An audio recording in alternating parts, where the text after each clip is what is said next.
Ya. Assalamualaikum warahmatullahi wabarakatuh dan selamat sejahtera. Okey, hari ni cikgu nak ajar tajuk polimer semula jadi.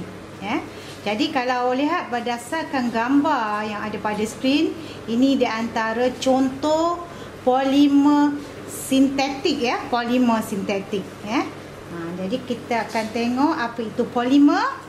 Okey, jadi polimer ialah molekul besar berantai panjang yang terbentuk daripada gabungan unit-unit molekul kecil yang dipanggil monomer.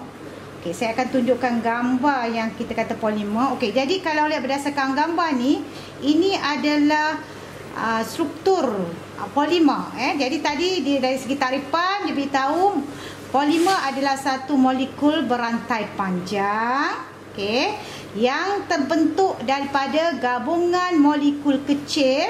Yang ini, iaitu molekul kecilnya kita panggil monomer. Itu yang menjelaskan apa itu polimer.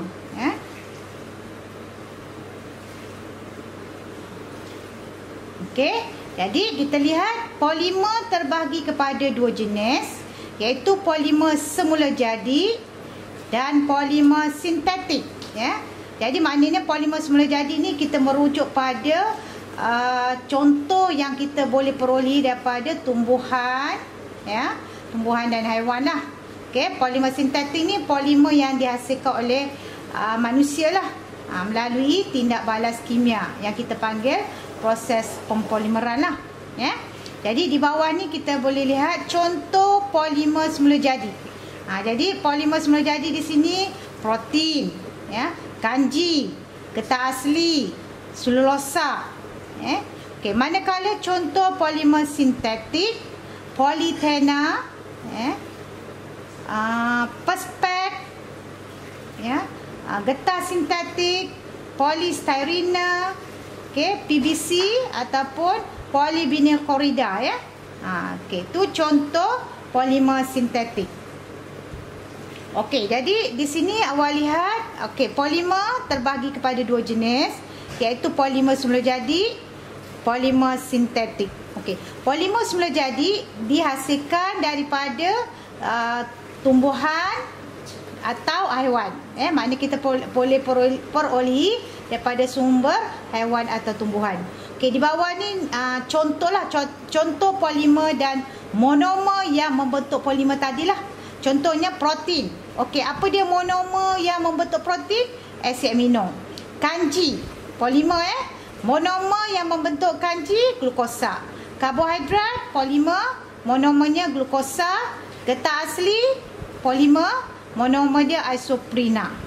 Selulosa, monomernya glukosa. Kita lihat apa pula polimer sintetik.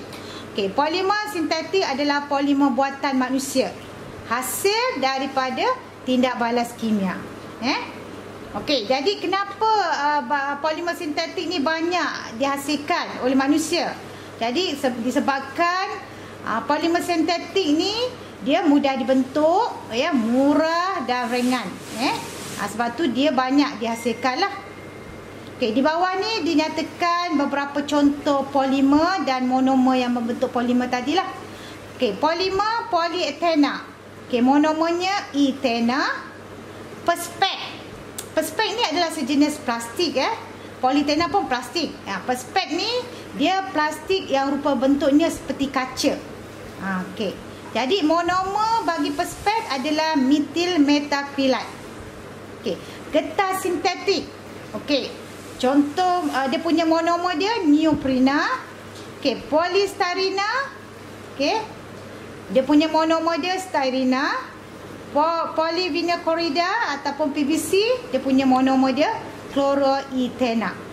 Itu di antara contoh polimer sintetik. Yang ni berdasarkan gambar lah. Awak lihat beberapa contoh polimer sintetik. Ini polyethena. Yang ni getah sintetik. Yang ni perspek awak nampak tu. Keadaannya macam kaca kan. Tapi dia bukan kaca. Dia plastik dia sedia plastik tapi rupa bentuk dia kelihatan seperti kaca. Okey, kegunaan dia contohnya cermin yang awak lihat kapal terbang tu, dia bukan kaca dia adalah perspek ya. Okey, yang ini contoh PVC lah. Okey, yang berikut saya nak terangkan tentang proses pempolimeran dan penyahpolimeran. Okey, awak tahu kena faham apa maksud pempolimeran dan apa dia maksud penyahpolimeran. Okey, rujuk pada rajah ni. Okey, awak nampak yang atas ini pempolimeran. Okey, jadi kalau ditanya apa itu pempolimeran, kita akan menerangkan pempolimeran adalah proses di mana monomer ya akan bergabung untuk membentuk satu molekul berantai panjang yang kita panggil sebagai polimer. Okey, saya ulang pempolimeran dia adalah proses molekul berantai pendek iaitu monomer mana monomer bergabung untuk membentuk satu molekul berantai panjang yang kita panggil polimer. Okey, apa pula penyahpolimeran? Okey, penyahpolimeran adalah proses di mana molekul yang berantai panjang, okey, dia akan diuraikan ataupun diputuskan untuk membentuk molekul yang berantai pendek iaitu monomer. Okey, saya ulang penyahpolimeran dia adalah proses polimer diuraikan kepada monomernya. Iaitu molekul yang berantai panjang iaitu polimer diputuskan menjadi molekul yang berantai pendek yang kita panggil sebagai monomer. Okey, jadi saya harap awak faham apa maksud pempolimeran dan apa dia maksud penyahpolimeran. Okey, yang seterusnya saya nak minta awak tolong lihat buku kemahiran proses sains kamu muka surat 68. Di situ saya nak terangkan tentang eksperimen yang berkaitan dengan pempolimeran dengan penyahpolimeran. Jadi kalau lihat pada buku kamu tu, kamu akan nampak ada dua aktiviti. Aktiviti A dan aktiviti B. Okey, kalau lihat pada rajah aktiviti A, di situ ada serpihan perspek. Jadi serpihan perspek itu adalah polimer. Okey? Jadi serpihan perspek bila dipanaskan dia akan menjadi wap. Okey, kalau awak nampak pada rajah, wap tadi akan dialirkan melalui tube kaca dan dia akan awak nampak di bahagian dalam beaker tu ada satu tabung uji ya. Jadi tabung uji tu direndamkan dalam beaker yang mengandungi air yang diletak ais. Tujuannya di situ kita nak menyejukkan wap yang terhasil daripada pemanasan serpihan perspek tadi. Okey, jadi bila wap ini disejukkan, kondensasi akan berlaku dan kamu akan dapat hasil sulingan tu adalah dalam bentuk cecair tak berwarna. Jadi cecair tak berwarna itu adalah metil metakrilat iaitu monomer. Monomer. Jadi maknanya aktiviti A itu menerangkan proses penyahpolimeran.